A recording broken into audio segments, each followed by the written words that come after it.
Hello, people. I got some news that's bizarre and I don't know. I'm bewildered. So I have made 3 videos. You can look them up in my library or whatever. I've made 3 videos on my buddy's salvage yards. So my friend Jim has a salvage yard, and that's where he processes scrap metal, just metal in cars. And in the back, there are a lot of old classic cars, and then there's a lot of late model cars up front, as well as the scrap, whatever. And then over at his dad's property, he has a bunch of old cars stored there, and some late model stuff, but mostly old cars. And a while back, he said he was crushing out everything 1980 and newer. And I haven't been there to verify that, but I think he crushed out all the late model stuff. And then way out at the farm, and I've been there several times, I've made several videos on that. That's where he keeps all the old stuff. And there are a few late model vehicles there, but mostly it's all old stuff. And so yesterday, when I was test driving the tracker with the new old injectors in it, there was a big fire off in the distance, black smoke. And so I was going to go kind of see if I could check it out, but as I'm driving south, I realized it was a lot farther south than I thought, and so I came back home. But we're in the middle of a red flag warning.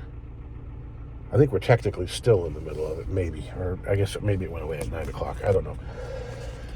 And to those of you who don't know what a red flag warning is, a red flag warning is when conditions are ripe for fires, bad fires. So you have high winds, you have low humidity, you have dry grass, not a lot of rain, even though we just had rain like a week ago. So we had really high winds yesterday out of the south and the day before. And today I think we've got moderate winds out of the north. It's cold. I think the humidity's still low. So we're in the middle of a red flag warning. That means you do not have fires. You don't burn your brush and your trash. You avoid fires at all costs. And so my buddy's yard, the main scrap yard, he's had crushers there. A guy with a crusher and a loader and a bobcat and whatever crew he has been there crushing out all the late model stuff and all the tin. Jim was saving all the old stuff. And this guy has had a lot of problems. He blew the engine up in his loader. He blew the engine up in his crusher, and then he blew hoses and rams on the loader, and the loader's just blowing oil everywhere, and he's going through 10 or 15 gallons of hydraulic fluid a day. And so what should have taken a week or two has now turned into like 6 weeks, and they haven't even done half the yard yet. So he has just been going through hell trying to get all this stuff crushed. And my buddy Jim is just like, well, whatever, I'm not in a huge hurry, but he's had a pretty bad run here the last few years. He lost his wife. He's in his 70s, and he got down, and he's doing a lot better now. And then here, I think Saturday, he and his best friend, his brother Jack, are playing pinball, and they split off, and Jack never made it home. And they found him, and they think he hydroplaned into a tree and flipped the car over and landed in a ditch upside down in a 63 Falcon convertible.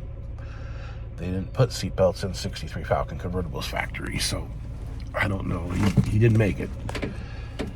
And so, Jim's going through that, and then yesterday that fire was his salvage yard. Apparently the loader, or the guy, broke something on his loader, and he was trying to weld it, and it started a fire, called 911, and then the fire had gotten so out of control, I think it actually burned one of the neighbor houses down. And allegedly the guy shot himself. I'm doubting he had insurance. I don't know. It's a pretty bad thing, so we're going to go check it out and see how bad it is. Now, Jim and I had kind of had a deal where, I don't know if we had a deal, but Jim was saving me a car. It was a 72, I think, Matador, green 4-door. And me and this car had history. So right after I met Jim, so probably 17, 18 years ago, I found this car sitting in a driveway. And the car was still running on old Biasply tires. This thing was low mileage, a little faded, but in really good shape. And I wanted it. I wanted it bad. I left notes on the doors, but the doors hadn't been used in years. There were spider webs and, like you had to kind of crawl through bushes to get to the door. Well, nobody, every 6 months or so I'd check on the note and nobody'd ever moved the note. What I didn't know was that the owner of the house was in a rest home. And so I did this for like 7 years. And then finally, the year before we left Oklahoma, the car pops up in Jim's salvage yard. I'm like, crap, but we're getting ready to move. So I don't want to, I can't do anything with it. So we moved back here and the car is still there in the exact same spot. And it's got a few added dents in it and the back window's busted out of it. And I'm like, I don't need any more projects. I don't need any more cars. And plus it's buried. It is buried back in there. But, Jim's like, I'm saving you that car. I'm saving you that car. So it's like, all right, I've got a Matador. I haven't paid for it. I don't know what he wants for it. But I'm saving you that car. Okay. Well, I'm pretty sure it burned up in the fire too. But, it's not all that important. And I've got a yard full of automobiles here. And I'm pretty sure the city isn't super happy with it. But, almost everything here runs and drives. So, anyway, I need to get on popping the tires off the Rambler, get them loaded up in the back of this thing, if I can, and get them over to Gabe's to get the tires mounted and balanced. I'll go check out the yard. And I gotta get moving. It's 11 o'clock. That's it. Well, here we are. At least you can get to everything now, but there's my car.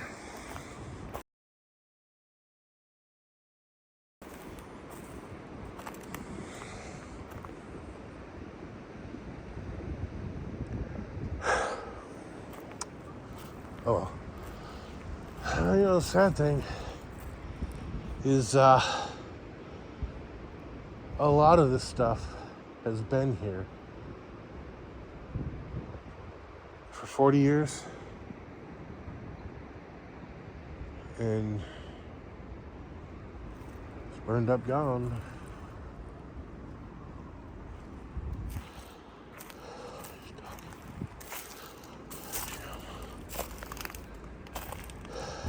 Yeah, in case you guys didn't know, American Motors, ever since the 50s, I think, maybe even the 40s, the window frames are aluminum. Oh, still got a good 304 in it. Damn.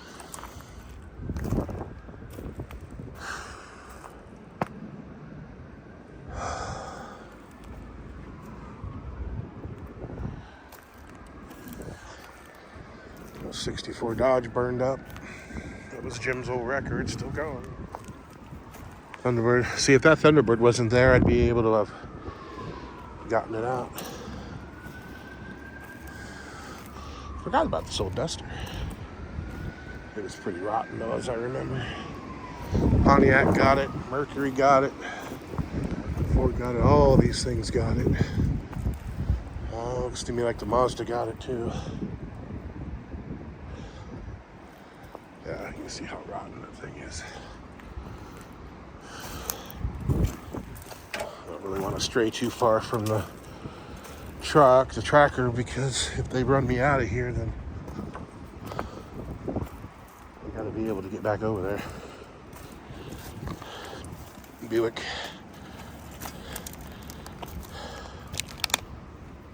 I said, the bitch part is we just had a bunch of rain.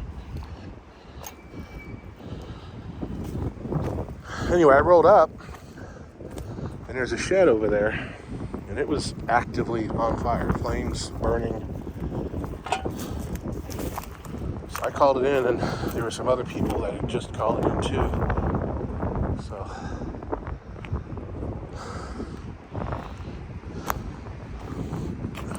all these tires.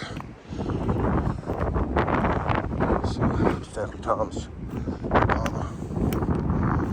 Yep. This little Mazda here.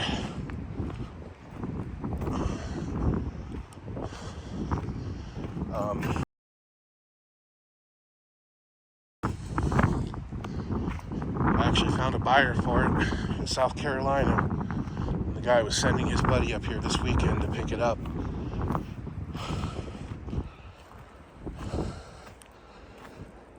But you see, the loaders ran it over. I got pictures right here.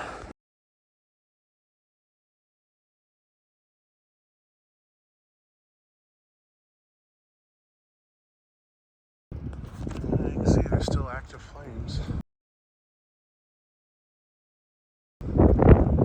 There's some flames over there too.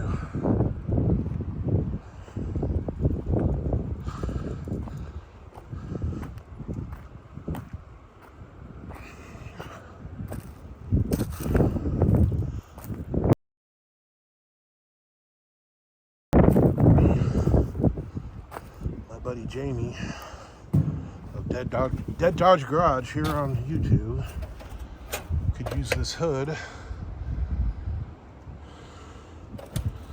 I don't know if it's shot or not. It's got some damage, old damage.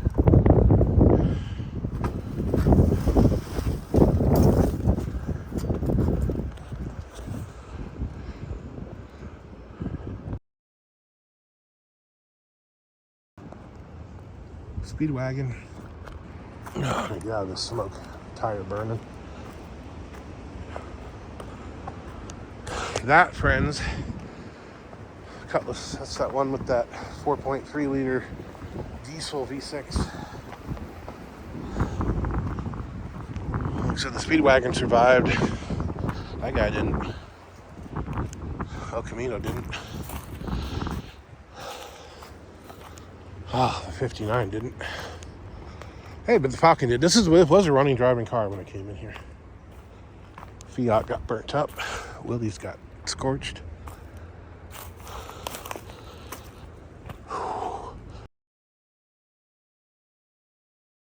Riviera's gone. K5's still there. Whew, things were rotten.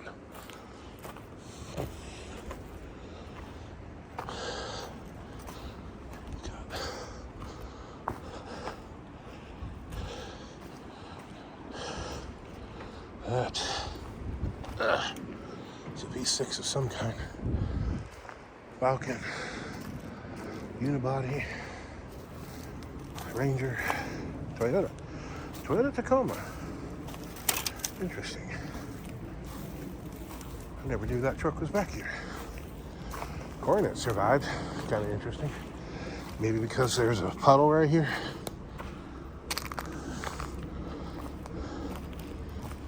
Let's go see these guys. Tell them about that truck. It's still burning. Check out the car.